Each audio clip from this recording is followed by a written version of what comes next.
Hello guys, so welcome to my channel. तो भाई गणित विद जनकृत में आपका बहुत ज्यादा स्वागत है। तो आज की वीडियो में अपन क्या करने वाले हैं, पार्ट नंबर 11 करने वाले हैं अपना कोनिक सेक्शंस का, क्लास 11 मैथमेटिक्स एनसीईआरटी से, जिसके अंदर आज हम क्या करेंगे, हाइपरबोला के बेस पर एग्जांपल्स करेंगे अपने एनसीईआरटी से। तो भाई लास्ट वीडियो में मैंने हाइपरबोला के बारे में आपको सब कुछ बता दिया था। वो वीडियो अगर अभी तक आपने नहीं देखी है तो जाके भाई उसे जरूर देख लेना गाइज, ठीक है भाई। तो वो भी सबसे इंपॉर्टेंट है। इस वीडियो को भी अपने सभी फ्रेंड्स को शेयर कर दीजिए एंड चैनल को भाई सब्सक्राइब जरूर कर देना। सारा ही आपका क्या है, सपोर्ट है। अब चलते हैं एग्जाम्पल नंबर अपना 14 स्टार्ट करते हैं। एग्जाम्पल नंबर 14 में क्या कह रहा है आपसे कि आपको क्या क्या बताना है। एक तो कोऑर्डिनेट्स ऑफ फोकाई बताने हैं, एक आपको बताने हैं वर्टिसेस बताने हैं, एक आपको बतानी है इसेंट्रिसिटी, एक आपको बतानी है लेंथ ऑफ लेटस रेक्टम, ठीक है। अब आपको हाइपरबोला की इक्वेशन गिवन है एग्जांपल में, एग्जांपल नंबर 14 में। तो इक्वेशन क्या है, x square by 9 minus y square by 16 is equals to 1। कोई दिक्कत? कोई दिक्कत नहीं। तो सबसे पहली बात तो ये हाइपरबोला बनेगा कैसे, देखो वाई स्क्वेयर बाई 16 है, यानी ये 4 का स्क्वायर, ये 3 का स्क्वायर, 4 3 से बड़ा ही है और वो वाई के नीचे आ रहा है। इट मीन जो ट्रांसवर्स एक्सिस है वो वाई एक्सिस पे बन रही है। तो इस पैराबोला की शेप कुछ ऐसी होगी। अब ऐसे केस में एक फोकस आपका यहां आएगा, एक यहां आएगा। फोकस के कोऑर्डिनेट क्या, 0,c 0,-c। ओके जी, ओके जी। अब यहां पे c की कंडीशन क्या है, देखो a की वैल्यू तो पता चल गई 4 है, b की वैल्यू पता चल गई 3 है। यहाँ पे मैंने बताया था C square is equals to A square plus B square होता है। तो यहाँ से c की वैल्यू पता चल जाएगी, पता चल जाएगी क्या, रूट अंडर ए स्क्वायर प्लस बी स्क्वायर। ए स्क्वायर कितना है, 16 और ये 9 है, तो ऑब्वियसली ये कितना आ जाएगा, 5 आ जाएगा। यानी जो फोकाई के कोऑर्डिनेट्स है वो क्या आ जाएंगे, एक तो 0,5, एक आपके पास आ जाएगा 0,-5। अब बात करते हैं वर्टिसेस की। What are vertices? Vertices is this, ये क्या है, ये 0,- है, 0,+ है। तो वर्टिसेस की बात कर ले, क्या क्या आएंगे, 0,a कितना है, a आपका 4 है एंड एक आएगा 0,-4। अब बात कर लेता हूं मैं किसकी, इसेंट्रिसिटी की। इसेंट्रिसिटी क्या होता है, c by a। What is c, 5। Okay, ये c स्क्वायर ये है, तो c की वैल्यू आएगी रूट अंडर 16 + 9, तो c की वैल्यू 5 है, तो 5 बाय a। एक की वैल्यू अपने पास है 4, तो इसेंट्रिसिटी कितनी आ गई, 5/4 आ चुकी है। अब बात कर ले लेटस रेक्टम की लेंथ, वो होती है 2b² बाय a। तो 2 multiply by b² is your 9, a is your 4, 2 2 जा 4, तो लेंथ ऑफ लेटस रेक्टम कितनी आ जाएगी, 9/2 आ जाएगी। ओके गाइज, अब इसके सेकंड पार्ट पे चलते हैं। सेकंड पार्ट में इक्वेशन क्या दे रखी है, इक्वेशन दे रखी y square minus 16 x square is equal to 16। ठीक है भाई, देखो हाइपरबोला और इलिप्स में क्या है, बहुत ज्यादा सिमिलरिटीज है, तो आपको कभी कंफ्यूज नहीं होना, बहुत ही आसान है, कोई दिक्कत वाली बात नहीं है। अब इस इक्वेशन को क्या अपनी स्टैंडर्ड फॉर्म में बना लेते हैं। क्या करते हैं, 16 से डिवाइड कर देते हैं, तो ये बन जाएगा वाई स्क्वायर बाय 16 को लिख दिया 4 का square minus x square bye 1 का स्क्वायर इज इक्वल्स टू 1। तो ये बन गया हाइपरबोला की इक्वेशन। अब ऑब्वियसली y के नीचे बड़ा है, यानी 4 का स्क्वायर है, ये 1 का स्क्वायर, तो 4 बड़ा है, और y एक्सिस के नीचे तो सिमिलर टाइप का आपका हाइपरबोला बनेगा, जिसके अंदर transverse axis along y axis है। तो ठीक है भाई, तो यहां से a की वैल्यू पता चलेगी कितनी, 4, b की वैल्यू पता चलेगी 1, तो c की वैल्यू कितनी होगी, root under a square plus B square, यानी 16 + 1 17, तो c की वैल्यू आ गई रूट 17। अब फोकाई लिख दे फटाफट, फोकाई क्या है, 0,+- फोकाई के कोऑर्डिनेट्स, तो आ जाएंगे यहाँ पे क्या, 0,+- लिख सकता हूं मैं रूट 17। अब वर्टिसेस की बात करोगे तो क्या होते हैं, 0,+- a, तो 0,+- a की वैल्यू कितनी है, 4 है, तो ये वर्टिसेस के कोऑर्डिनेट्स हो गए। अब बात करता हूं इसेंट्रिसिटी की, तो c by a, c is your root 17, a is your 4, तो ये आपकी क्या बन गई, इसेंट्रिसिटी बन गई। अब बात कर ले लेंथ ऑफ लेटस रेक्टम की, 2b² bye a। What is 2, 2 तो 2 ही है, b स्क्वायर की वैल्यू कितनी है 1 एंड a की वैल्यू है 4, 2 2 जा 4, तो लेंथ ऑफ लेटस रेक्टम कितनी आ गई भाई, 1/2 आ गई। तो ये था आपका एग्जाम्पल नंबर 14। अब चलते हैं गाइज एग्जाम्पल नंबर 15 पे। ओके चलो सर, एग्जाम्पल नंबर 15 में क्या कह रहा है, देखो find the equation of the hyperbola जिसके फोकाई के कोऑर्डिनेट्स गिवन है, वर्टिसेस गिवन है। ओके सर, फोकाई दे दी है, वर्टिसेस दे दिया, तो बस इक्वेशन ऑफ हाइपरबोला लिखने में क्या दिक्कत है। भाई फोकाई के कोऑर्डिनेट्स दे रखे 0 प्लस माइनस 3, वर्टिसेस के कोऑर्डिनेट्स दे रखे 0 प्लस माइनस रूट अंडर 11/2।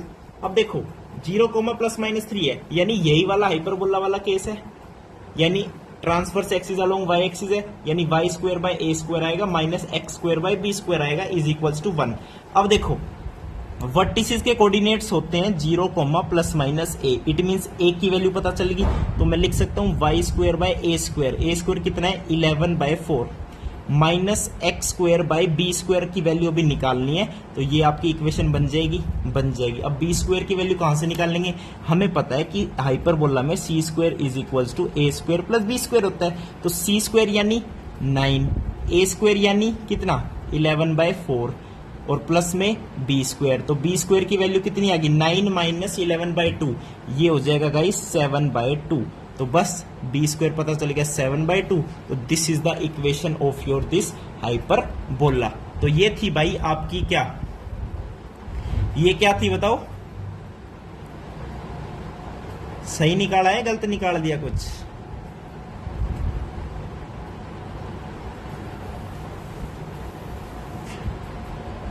सी स्क्वायर की वैल्यू 9 है, बिल्कुल सही है, 9 माइनस 11/2, यार सही तो निकाला है सब कुछ है ना। भाई गड़बड़ बताऊं कहां कर दी, यहाँ पे ए स्क्वायर लिखने पर रूट 11 का तो स्क्वायर कर दिया, 2 का स्क्वायर नहीं किया, 2 का स्क्वायर होता है भाई 4, तो 9 माइनस 11/4 आएगा, तो ये इसका फिर आंसर कितना आएगा 36 माइनस 11 करोगे तो 25 और नीचे आएगा 4, यानी बी स्क्वायर की वैल्यू 25/4 आ गई। भाई कैलकुलेशन ऐसे गलती हो सकती है तो आपको बताना चाहिए, ठीक है। तो हाइपरबोला की इक्वेशन क्या बन जाएगी 4y² / 11 minus x² / 25/4 is equals to 1। तो this is the equation of hyperbola, ठीक है भाई। तो कैलकुलेशन गड़बड़ तो भाई कभी करनी नहीं होती यार, ठीक है, मैथ्स में होने के चांसेस होते हैं, लेकिन आपको इतना परफेक्ट बन जाना है कि कभी गलती ही ना करे अपन, ठीक है। अब चलते हैं नेक्स्ट एग्जाम्पल पे, एग्जाम्पल नंबर 16 पे।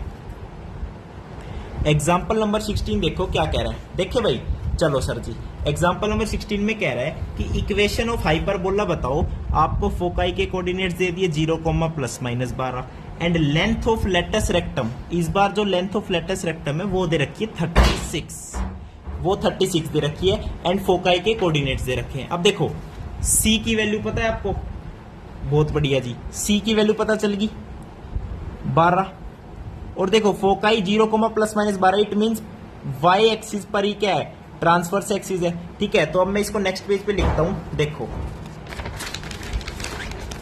अपने पास हाइपरबोला इस फॉर्म का बन रहा है, इट मींस वाई एक्सिस पे ट्रांसफर्स एक्सिस है, तो मैं लिखता हूं y² / a² minus x² / b² is equal to 1। Latus rectum की लेंथ 36 गिवन है एंड फोकाई के कोऑर्डिनेट्स अपने पास क्या है प्लस माइनस 12 है। अब देखो लेटस रेक्टम क्या होते हैं 2b² / a, this is 36, okay. तो यानी b² की वैल्यू है 18a, कोई दिक्कत नहीं जी हमें तो, ओके सर। अब देखो सी स्क्वायर पता है भाई, मैं ये वाला यूज कर रहा हूँ, c² is equal to a² plus b², simple. c² की वैल्यू होगी 144, a² की वैल्यू a² रहने दो, b² की जगह अपन लिख सकते हैं 18a, इट मींस अपने पास क्या बन गई a² plus 18a minus 144 is equals to में 0, ठीक है जी, ओके सर। अब इसे क्या है सोल्व करना है, अब इसे क्या करना है भाई सोल्व करना है, ओके सर।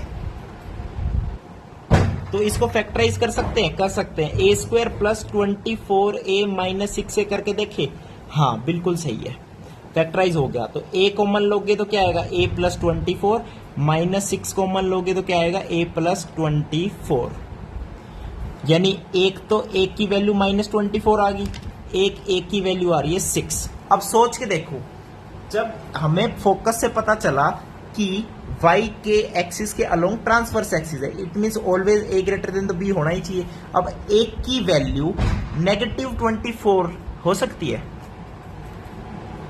बताओ भाई b² is equals to 18a है, 18 तो पॉजिटिव है, तो a को भी पॉजिटिव होना पड़ेगा ना, क्योंकि लेफ्ट हैंड साइड में b² है which is always greater than 0, तो a की वैल्यू नेगेटिव तो पॉसिबल नहीं है, यानी a की वैल्यू 6 है, तो a की वैल्यू 6 आ गई। अब 18 6 जा कितना होता है, 18 6 जा 108 होता है, यानी बी स्क्वायर की वैल्यू 108 आ गई, बी स्क्वायर की वैल्यू 108 आ गई।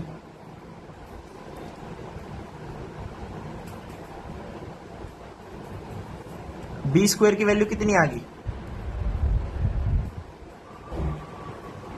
बी स्क्वायर इज 18 छक्की 108। ठीक है भाई, ठीक है भाई। तो बी स्क्वायर 108 है, ए की वैल्यू 6 आ गई, तो इक्वेशन क्या बन जाएगी? Y square by A square यानी 36 minus x square by B square is equals to 1।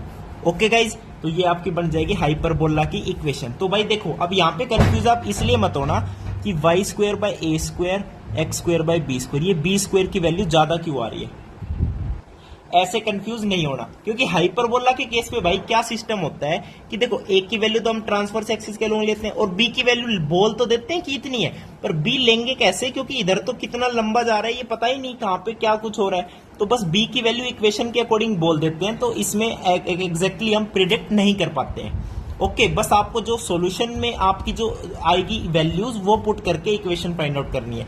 बस ये याद रखना कि ट्रांसफर्स एक्सिस जिसके अलोंग होगी उसी के नीचे उसकी वैल्यू आएगी। एक्स एक्सिस के अलोंग है तो x square by A square, y axis के अलोंग है तो y square by A square. ठीक है, तो ऐसे आपकी क्या है इक्वेशन ऑफ हाइपरबोला बनेगी। तो वीडियो देखने के लिए भाई बहुत बहुत धन्यवाद, थैंक यू, नमस्कार।